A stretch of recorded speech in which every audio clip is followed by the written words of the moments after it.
Ito pala, tinry kong i-filter sa search na si Victor Johnson nasa IT industry. Di ba nabanggit mo yun noon dun sa chat niya?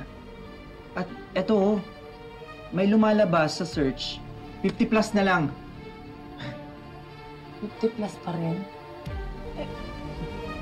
Ano natin malalaman kung sino nga yung Victor Johnson ng hutot sa akin? Dish, wala ka bang maalalang impormasyon na binigay niya sa'yo na baka makatulong dito sa paghahanap natin ngayon? Wait lang.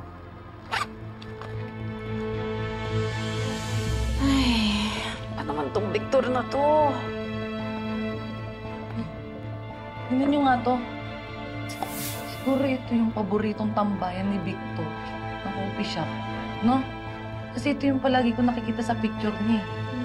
Aloy, search mo naman.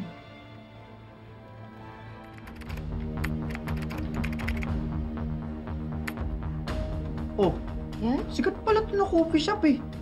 Ay no, may branch sila sa Dubai, Japan, tsaka Singapore. Sosyal. Singapore. Ah, alam ko na. Ganito ah. I-match mo kung sino pa yung natitirang Victor Johnson dun sa dun sa mga bansang sinabi mo. Di ba? Tapos ikumpara natin.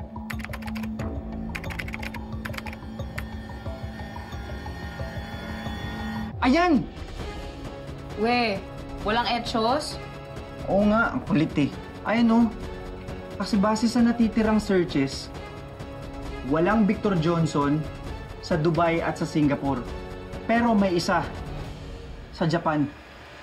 Kit, nasa Japan ang nang-scam sa'yo. Talaga? Ang galing mo naman talaga, Bobby ko. Of course! I'm the man! Huli ka, boy, aray! Higil ako sa'yo. Huli ka, boy. Teka lang, Ang tin-screen ganda natin. ka pala. Ang galing mo ka doon. Ay.